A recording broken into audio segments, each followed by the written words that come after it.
अकबर और बीरबल की लेटेस्ट कहानी 2024।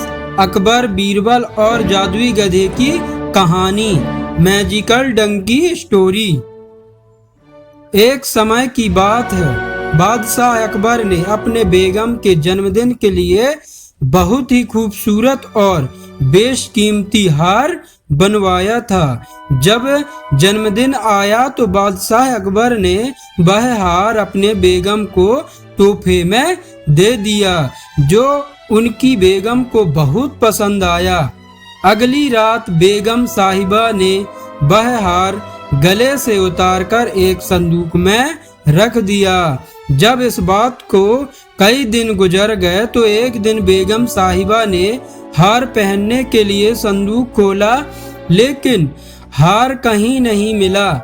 इससे वह बहुत उदास हो गई और इस बारे में बादशाह अकबर को बताया।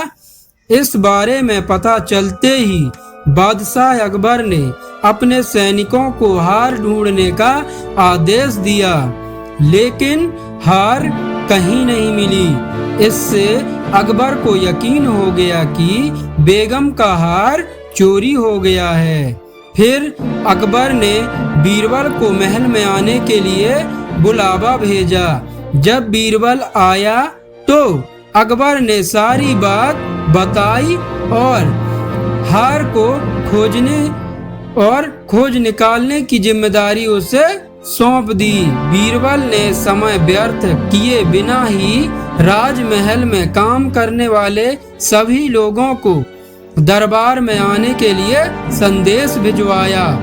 थोड़ी ही देर में दरबार लग गया। दरबार में अकबर और बेगम साहिबा सभी काम करने वाले हाजिर थे, लेकिन बीरबल दरबार में नहीं था।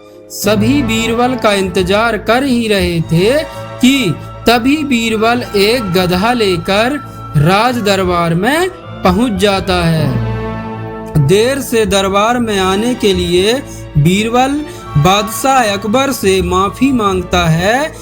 सभी सोचने लगते हैं कि बीरबल गधे को लेकर राज दरबार में क्यों आया है।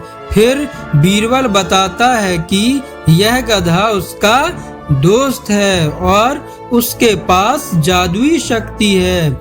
यह शाही हार चुराने वाले का नाम बता सकता है। इसके बाद बीरबल जादुई गधे को सबसे नजदीक वाले कमरे में ले जाकर बांध देता है और कहता है कि सभी एक एक करके कमरे में जाएं और गधे की पूंछ पकड़कर चिल्लाएं, जहां पनाह मैंने चोरी नहीं की है। साथ ही बीरबल कहता है कि आप सभी की आवाज दरबार तक आनी चाहिए। सभी के पूंछ पकड़कर चिल्लाने के बाद आखिर में गधा बताएगा कि चोरी किसने की है। इसके बाद सभी कमरे में के बाहर एक लाइन में खड़े हो गए और एक एक करके सभी ने कमरे में जाना शुरू कर दिया।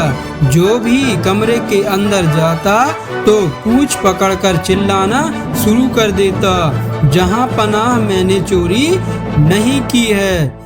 जब सभी का नंबर आ जाता है तो अंत में बीरबल कमरे में जाता है और कुछ देर बाद कमरे से बाहर आ जाता है। फिर बीरबल सभी काम करने वालों के पास जाकर उन्हें दोनों हाथ सामने करने को बोलता है और एक एक करके सभी के हाथ सूंघने लगता है। बीरबल की इस हरकत को देखकर सभी हैरान हो जाते हैं। ऐसे ही सूंघते सूंघते एक काम करने वाले का हाथ पकड़कर बीरबल जोर से बोलता है, जहां पनाह इसने चोरी की है। ये सुनकर अकबर बीरबल से कहते हैं, तुम इतने यकीन के साथ कैसे कह सकते हो कि चोरी इस सेवक ने की ही है? क्या तुम्हें जादुई गधे ने इसका नाम बताया है? तब बीरबल बोलता है, जहां पनाह यह गधा जादुई गधा नहीं है।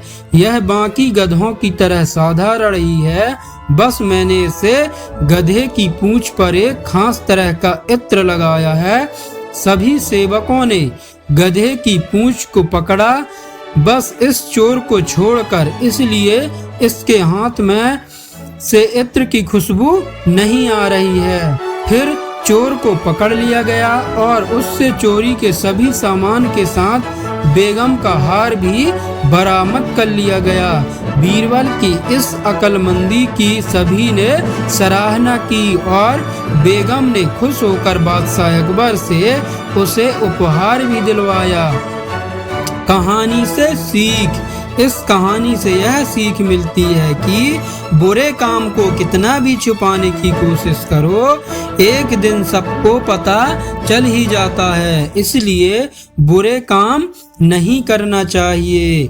यह कहानी आप लोगों को कैसी लगी हमें कमेंट बॉक्स में जरूर बताना, और कहानी अच्छी लगी हो तो कहानी को लाइक और चैनल को सब्सक्राइब कर देना। धन्यवाद।